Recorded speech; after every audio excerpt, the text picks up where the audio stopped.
Hello दोस्तों, दो questions आपके सामने ट्रिग्नोमेट्रीज रेशियो के हैं।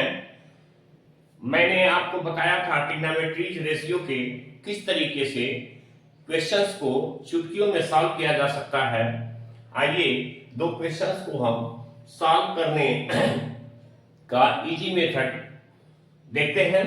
सबसे पहला क्वेश्चन है 2 tan theta equal to 1, then prove that 3 cos theta plus sin theta upon 2 cos theta minus sin theta equal to question mark.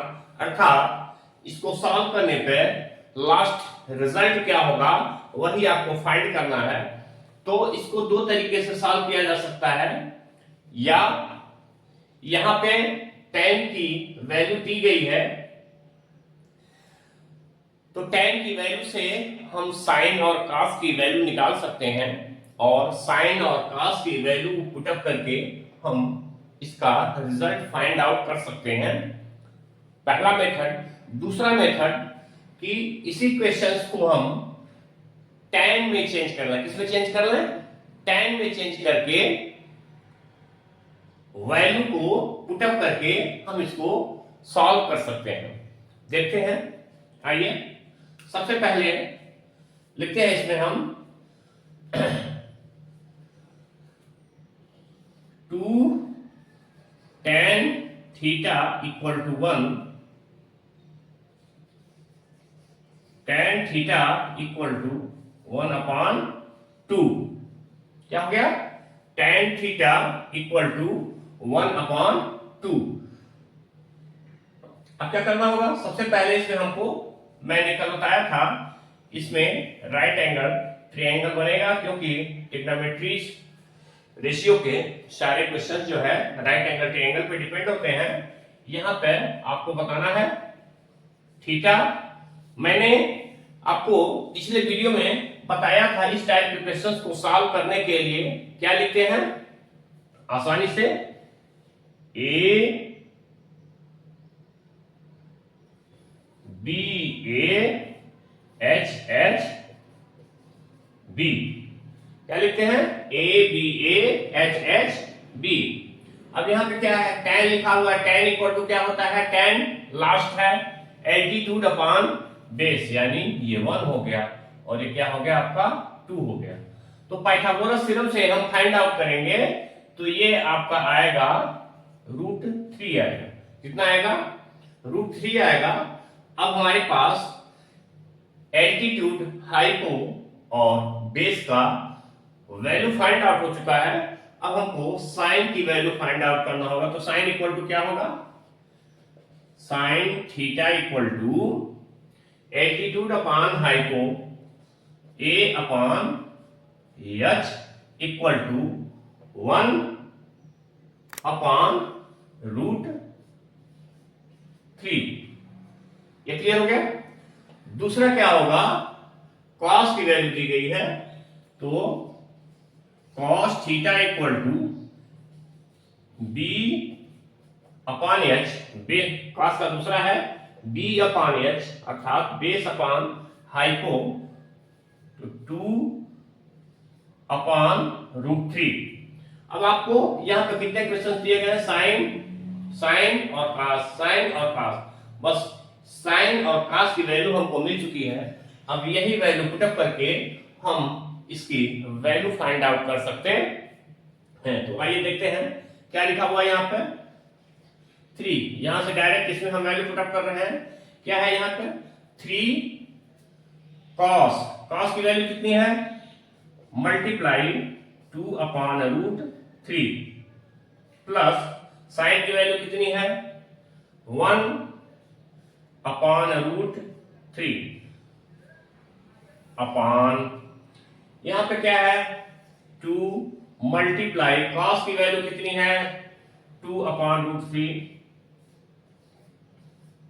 Minus sign की वैल्यू है 1/√3। नेक्स्ट स्टेप में हम इसको सिंप्लीफाई करते हैं तो क्या हो जाएगा? इसका मल्टीप्लाई सॉरी इसके सिंप्लीफाई करेंगे तो ये 3 को 2 बार √3 लिखा जा सकता है। क्या लिखा जा सकता है?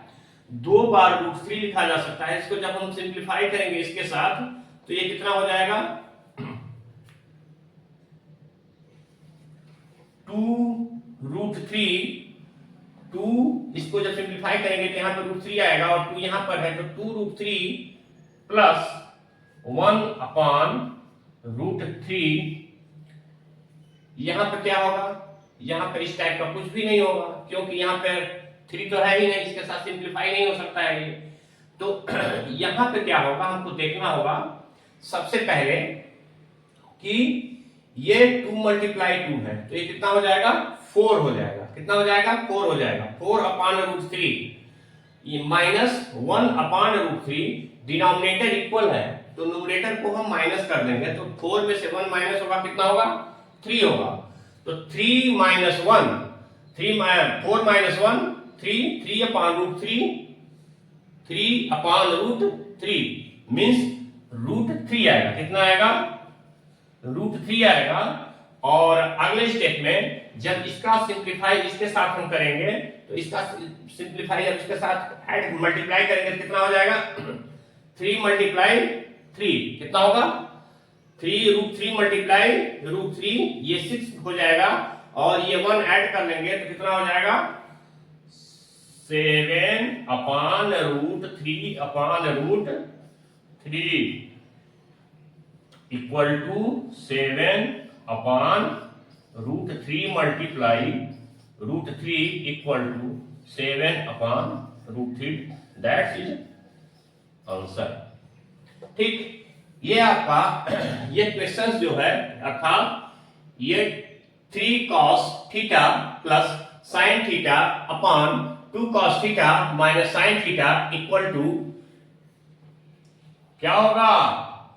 7/3। अभी क्लियर हो गया। अब अगला क्वेश्चन को हम सॉल्व करते हैं क्योंकि ऑलरेडी यहां तो फाइंड आउट करना था, बस वहां पर आपको ऑलरेडी दिया गया है। आपको क्या दिया गया है? वहां पे आपको ऑलरेडी दिया गया है, उसको भी हम सॉल्व करते हैं।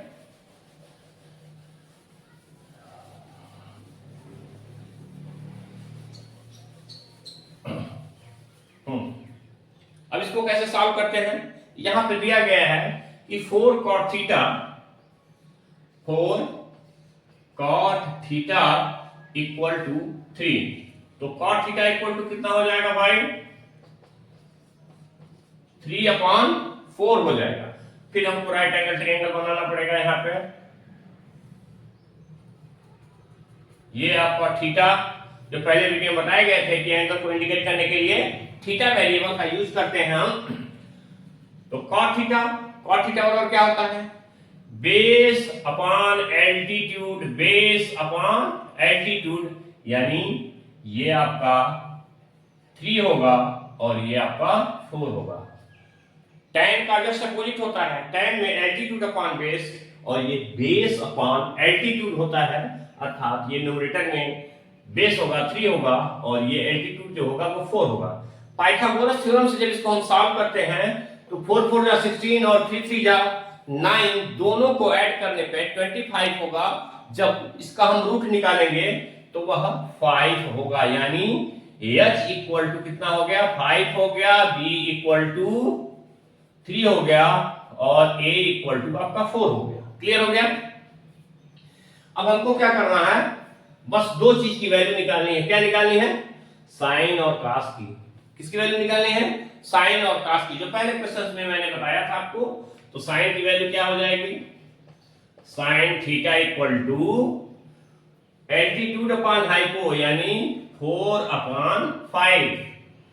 फिर कास दिया हुआ है cos थीटा इक्वल टू 3/5।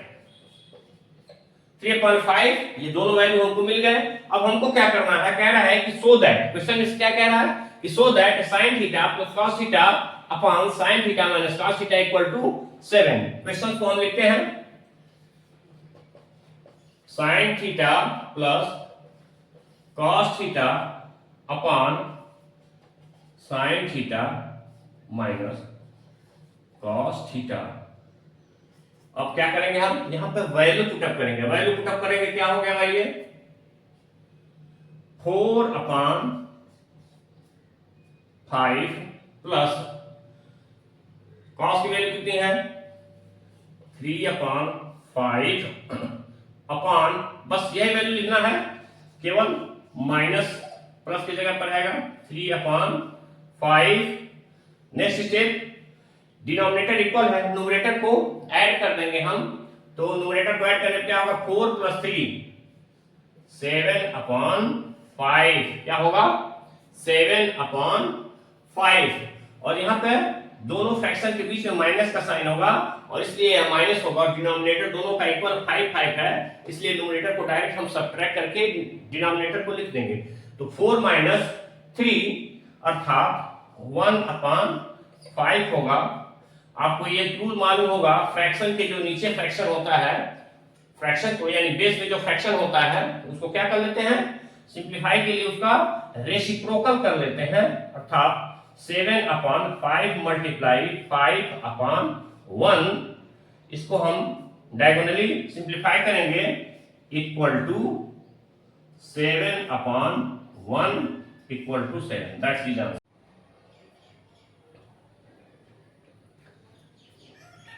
हाँ, तीसरा क्वेश्चन है 5 sin theta - 3 cos theta upon 5 sin theta plus 2 cos theta equal to 1/6 हमको प्रूफ करना है।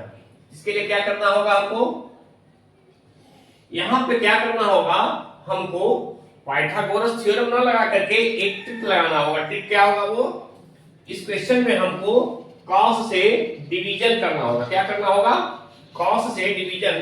पहले स्टेप पे हम क्या करेंगे, ये LHS लेफ्ट हैंड साइड क्या दिया गया है, 5 sin theta - 3 cos theta upon 5 sin theta plus 2 cos theta. Clear. जब cos से डिवीजन होगा तो इसका अगला स्टेप होगा 5 tan theta - 3 upon 5 tan theta minus नहीं, वो सॉरी, ये प्लस होगा 2 होगा। क्या होगा, 2 होगा। अब क्लियर हो गया। अब हमारे पास इवन पॉइंट क्या है भाई, कि 5 tan थीटा इक्वल टू 4। तो tan थीटा इक्वल टू कितना हो जाएगा, tan जब हम ट्रांसफर करेंगे 5 को, तो tan थीटा इक्वल टू 4/5। तो अब tan थीटा की जगह पर हमको क्या पुटअप करना होगा, 4/5। Next step, 5 multiply 4/5 minus 3, 5 multiply 4/5 plus 2। Next step, 5 से 5 फिनिश, 5 से 5 फिनिश, ये कितने हो जाएंगे, 4 - 3 अपॉन 4 + 2, 4 + 2। नेक्स्ट स्टेप, 4 - 3 1 अपॉन 4 + 2 6 equal to RHS right hand side, जो आपको 1/6 प्रूफ करना था। चलते हैं फोर्थ क्वेश्चन की तरफ।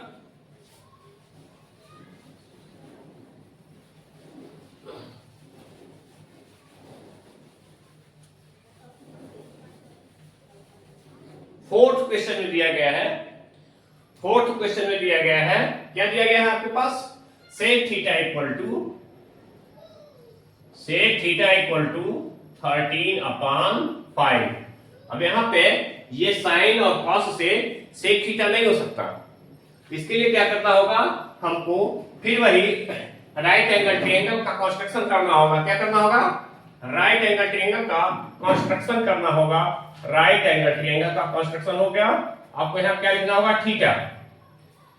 और थीटा कॉस क्या होता है भाई, सेक है, सॉरी ये सेक है, तो किसका अपोजिट होता है, कॉस का। तो क्या हो जाएगा, हाइपो अपॉन बेस हो जाएगा। ये क्या हो जाएगा, ये 13 हो जाएगा और ये 5 हो जाएगा। तो एल्टीट्यूड क्या होगा भाई, एल्टीट्यूड फिर वाले में पाइथागोरस थ्योरम में हम क्या निकालते हैं आपको, h square equal to a square plus b square. अब यहाँ पे 13 का स्क्वायर होगा इक्वल टू a, आपको फाइंड आउट नहीं है, फाइंड आउट करना है, b 5 दिया गया है। तो 13 का square 169 equal to a square plus 25। Next step, a square equal to 169 minus 25 equal to 144, a equal to under root 144 equal to 12 unit. अब आपको ये मिल गया कि हमारा एल्टीट्यूड कितना हो गया, 12 यूनिट। अब हमारा एल्टीट्यूड मिल गया। अब हमको प्रूफ क्या करना है, सो दैट किसकी वैल्यू निकालनी है, हमको साइन की वैल्यू निकालनी है। तो साइन थीटा क्या हो जाएगा भाई, sine theta equal to altitude, altitude upon hypo, altitude यानी a upon h equal to 12 upon 13। फिर क्या दिया गया है, cos, cos की वैल्यू निकालना होगा हमको। तो cos theta equal to base upon hypo b upon h equal to b upon h equal to 5 upon 13। Clear. Next step में क्या होगा, हम वैल्यू पुट करते हैं, 2 sine theta minus 3 cos theta upon 4 sine theta minus 9 cos theta. Next step क्या करना होगा, हमको वैल्यू पुट करना होगा। तो क्या हो गया, 2 मल्टीप्लाई साइन थीटा की value 12 upon 13, 12 upon 13 minus 3 multiply cos की वैल्यू क्या है, 5 upon 13 upon 4 sine theta 12 upon 13 minus 9 multiply 5 upon 13। Clear. अब अगले स्टेप में क्या करना है हमको, 12 टू जा 24 अपॉन 13 माइनस 3 5 जा 15 अपॉन 13। यहां पे 12 4 जा 48, 48 अपॉन 13 माइनस 9 5 जा 45, 45 अपॉन 13। आपको दोनों जगह पे डिनोमिनेटर इक्वल है, इसलिए डायरेक्ट न्यूमरेटर को हम सब्ट्रैक्ट करके डिनोमिनेटर को हम लिख देते हैं। तो 24 माइनस 15 कितने हो जाएंगे, 9 upon 13, 9 upon 13 upon 48 minus 45, 3 upon 30। Next step में 9 अपॉन 13 मल्टीप्लाई 13 अपॉन 3, ये क्रॉस डायगोनली फिनिश हो जाएगा। 9 divided by 3 equal to RHS।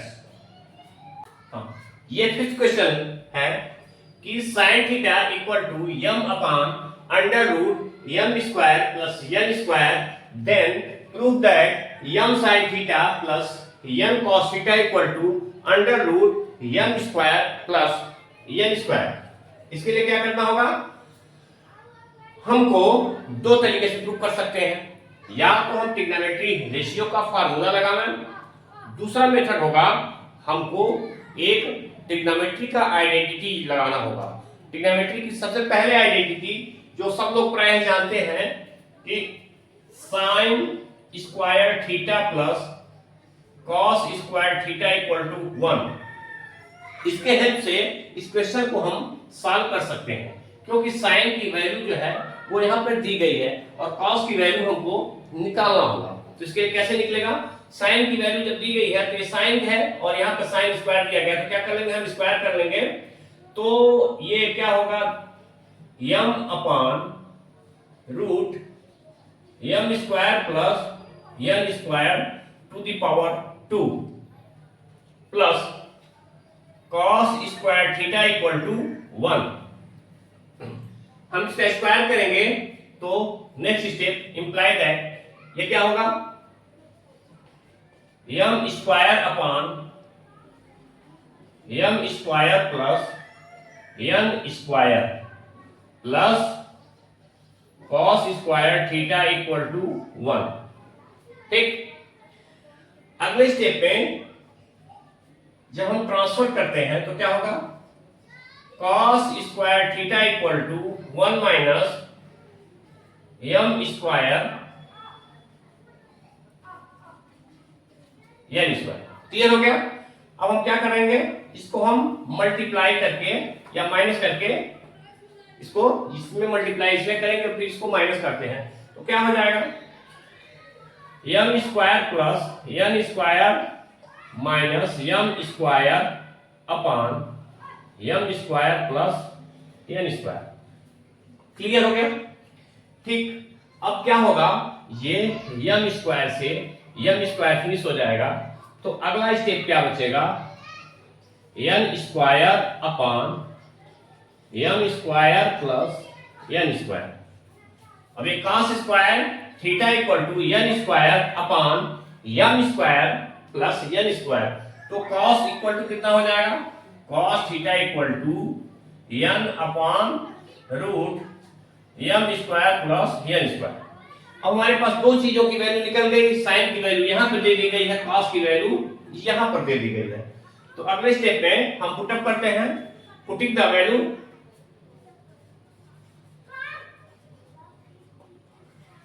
Putting the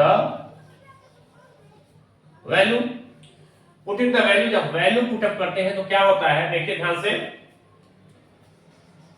Yama multiply sine theta की वैल्यू कितनी है? साइन थीटा की वैल्यू जो है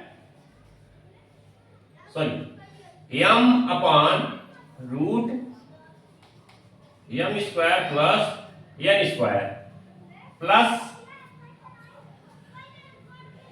यन multiply n upon root m square plus n square. Clear? अब हमको करना क्या होगा?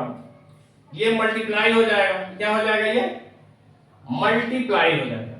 तो ये अगले स्टेप में क्या हो जाएगा? नेक्स्ट स्टेप में m square plus n square upon root m square plus n square. अब क्या होगा भाई? हम m square plus n square को दो बार क्या लिख सकते हैं? Root m square plus n square multiply m square plus n square upon root m square plus n square. M square n square finish equal to root m square plus n square, जो आपको proof करना था।